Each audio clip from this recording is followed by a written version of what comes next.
Good evening. आज class को स्वागत करुच्ची। आज आम एठार गोटे लाभ क्षति शतकड़ा अंक देखा। प्रश्न ये अच्छी जड़े व्यवसायी गोटे जिनसर लिखित मूल्य जहाँ लिखिले किणा दाम ठार 20% बढ़े लिखी किंतु अनेक दिन धरी जिनसटी बिक्री न होबारु से तापर 20% रिहाती देले डिस्काउंट कले। फल से देखिले जे तांकर मोट उपर 1 टंका क्षति होती। तेज से जिनस केते दाम रे किଣିथिले ये गणति करबा हमें। तो मन करा जाऊ से जिनसटी को 100 टंका रे किଣିथिले। तले लिखिबा मन करा जाऊ जिनसटी रो किणा दाम समान 100 टंका। अच्छा से कौन करते 20% बढ़े देते 100 रो 20% 20 100 रो 20% होची 20। ताले लिखित मूल्य केते से लिखिथिबे? लिखित मूल्य से नियत लिखते 100 टंका थिला किणा दाम से 20% बढ़े दिले तार लिखित मूल्य ला 120 टंका। अच्छा तापर से कौन कर देखले कितन धरी जिनस बिक्री होउनी तो से 20% रियायत रियायत का पर से देबे ना लिखित मूल्य पर रियायत देबे। तले यदि 120 रो 20% बाहर करिबा 120 रो 20% 120 रो 10% हेले 12 टंका आइता 20% हेले 24 टंका हो। जदि बाहर करे 120 into 20/100 इदिटा सुनो एत दिरा सुनो कटिला 12 24 टंका तार 24 टंका से डिस्काउंट देले। पर डिस्काउंट का ठार से देबे ना 120 टंका देबे।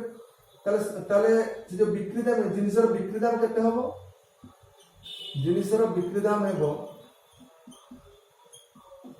केते हबो ना 100 टंका लिखिथिले 24 टंका से डिस्काउंट देछन ताले केते आसीबो?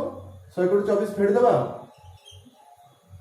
100 को 24 फेड देबा 10 रु 4 गेले 6 एटी 11 2 गेले 9 ताले 96 टंका से बिकिले 96 टंका से बिकिले से 96 टंका से बिकिले से कहते एथि तार क्षति हला टंकाटा किंतु एठी क्षति टंकाटा हे काहे कि ना क्षति प्रकृति रे केते हला एठी वास्तविक क्षति केते हे क्षति हे से 100 टंका रे किनिथिले 96 टंका से बिकि दिछन ताले 4 टंका क्षति हे ताले 4 टंका क्षति जागा 1 टंका क्षति हम केमिति जानु केमिति पाउछे 1 टंका क्षति बोली काहे से प्रकृति जिनसर दाम 100 टंका हम से जाने ना आमे 100 टंका नेइथिले किंतु से 4 टंका क्षति हे किंतु वास्तविक तांकर क्षति हे 1 टंका।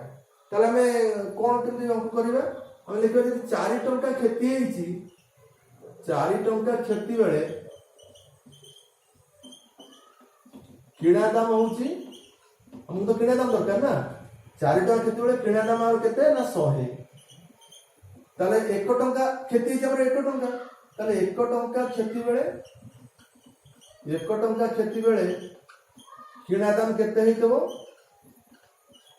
किणा दाम केते हेतबो ना ऐकिक धारा आसीबो 100 विभक्त 4 100 माने 25 चो 100 तामन से 25 टंका रे किनिथिबे ताले 25 टंका से किनिथिबे तामने ए उत्तर ठीक है।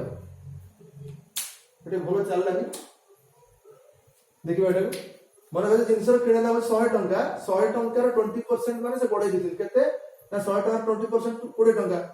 हां तुम जानि जेनला जे बाहर करबे 100 into 20/100 यदि बाहर कले मध्य 20 बाहरियो ताले 20 टंका होची तार से बढ़ेले ताले लिखित मूल्य से केते लिखिबे?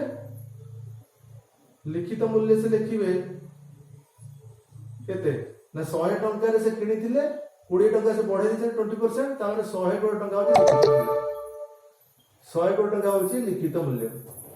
ताले से कोन कले पर डिस्काउंट देले कहा पर डिस्काउंट लिखित मूल्य पर डिस्काउंट देले तार 120 रो 20% डिस्काउंट से देबे 100 कोटी रो 10% 12 टंका हबो 20% हेले 24 टंका हबो। तबे हम जदि सूत्र अनुसार भाग 120 into 20/100 20/100 हेले दिटा सुनो कटि गेले हम पाइबा 24 टंका 24 टंका पाइले हमें 24 टंका में रिहाती दउचे। ताले जिनिसर बिक्री दाम केते टका जिनिस बिकिबा? जिनिसर बिक्री दाम केते हबो?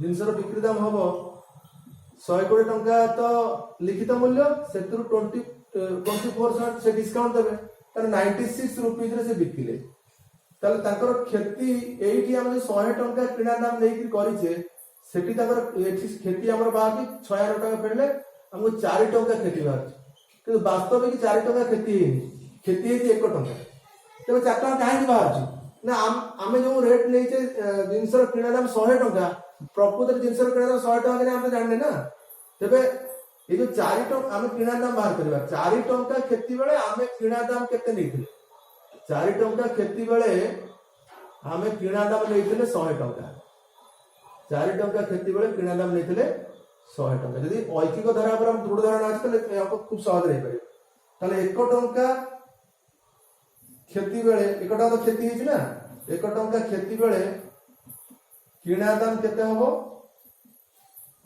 किणा दाम हबो ऐकिक धारा पकेले 100 विभक्त 4 समान होची 25 टंका तारे 25 टंका होची खेती 25 टंका खेती न 25 टंका होची किणा दाम प्रकृत से 25 टंका रे किनिथिले 25 टंका रे किनिकरी से कोन कले 20% डिस्काउंट देले जदि हम ताकू देखिबा भीतर पूरा सॉल्यूशन परे प्रकृत रे उत्तर समान होजन देखिबा बाहरियो तबे जदि से 25 टंका रे किनिछंती 20% बढ़ाई देछंती तापर बढ़िला दाम 20% डिस्काउंट देछंती डिस्काउंट देला पर ता केते टंका किणा फिडाफिडी कले हमको 1 टंका मिलिबो हम जे 100 टंका नेथिले हम टंकाटा हमर 4 टंका खेती भाबछि आशा करछि गणित बुझेइ दियो।